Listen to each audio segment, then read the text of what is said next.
Friends, ಈ ವಿಡಿಯೋದಲ್ಲಿ income Call of ಮಾಡಬೇಕು, ಔಟ್ ಗೋಯಿಂಗ್ ಕಾಲ್ ಓದ್ತಿರಬೇಕು, ಮತ್ತೆ ಮೊಬೈಲ್ ಡಾಟಾ ಯೂಸ್ ಆಗ್ತಿರಬೇಕು. ಅದನ್ನ ಮಾಡೋದು ಹೇಗೆ ಅಂತ ನಾನು ಈ ವಿಡಿಯೋದಲ್ಲಿ ತೋರಿಸ್ಕೊಡ್ತೀನಿ. ಬನ್ನಿ ಫ್ರೆಂಡ್ಸ್.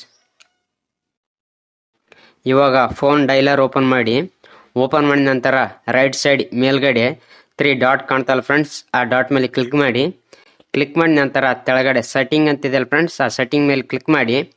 ಇವಾಗ ಕಾಲಿಂಗ್ ಅಕೌಂಟ್ ಅಂತಿದೆಯಲ್ಲ ಫ್ರೆಂಡ್ಸ್, ಅದ್ರ ಮೇಲೆ ಕ್ಲಿಕ್ ಮಾಡಿ. ಇವಾಗ ಕಾಲ್ ಫಾರ್ವರ್ಡಿಂಗ್ ಸೆಟ್ಟಿಂಗ್ ಅಂತಿದೆಯಲ್ಲ ಫ್ರೆಂಡ್ಸ್, ಅದ್ರ ಮೇಲೆ ಕ್ಲಿಕ್ ಮಾಡಿ. ಇಲ್ಲಿ ವಾಯ್ಸ್ ಅಂತಿದೆಯಲ್ಲ ಫ್ರೆಂಡ್ಸ್, ಅದ್ರ ಮೇಲೆ ಕ್ಲಿಕ್ ಮಾಡಿ.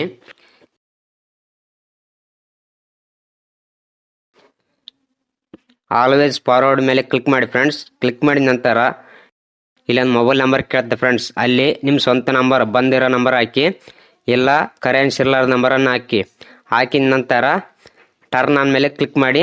ನಿಮ್ಮ ಬರೋ ಫೋನ್ ಎಲ್ಲ ಸ್ವಿಚ್ ಆಫ್ ಅಂತ ಹೇಳುತ್ತೆ ಫ್ರೆಂಡ್ಸ್.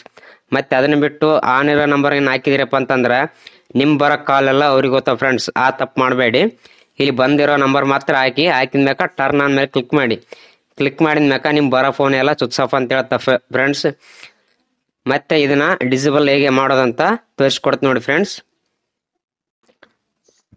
ಇದನ್ನ ಮತ್ತೆ ಆಫ್ ಮಾಡ್ಬೇಕಂತಂದ್ರೆ ಈಗ ಸೇಮ್ ಹೆಂಗ್ ಬಂದಿರಿ ಫ್ರೆಂಡ್ಸ್, ಅದೇ ತರ ಹೋದ ನಂತರ ಕಾಲ್ ಫಾರ್ವರ್ಡಿಂಗ್ ಅಂತಿದೆಯಲ್ಲ ಫ್ರೆಂಡ್ಸ್, ಅದ್ರ ಮೇಲೆ ಕ್ಲಿಕ್ ಮಾಡಿ.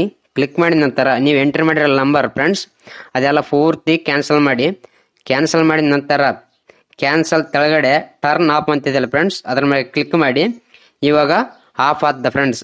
ಮತ್ತೆ ಹೆಂಗಿತ್ತು ಮೊಬೈಲ್ ನಿಮ್ಮದು ಹಂಗೆ. ಈ ವಿಡಿಯೋ ನಿಮ್ಗೆ ಏನಾದರೂ ಯೂಸ್ಫುಲ್ ಆದರೆ ಒಂದು ಲೈಕ್ ಮಾಡಿ ಫ್ರೆಂಡ್ಸ್, ಹಾಗೆ ಒಂದು ಕಮೆಂಟ್ ಮಾಡಿ friends. Thank you friends video ನೋಡಿದ್ದಕ್ಕೆ.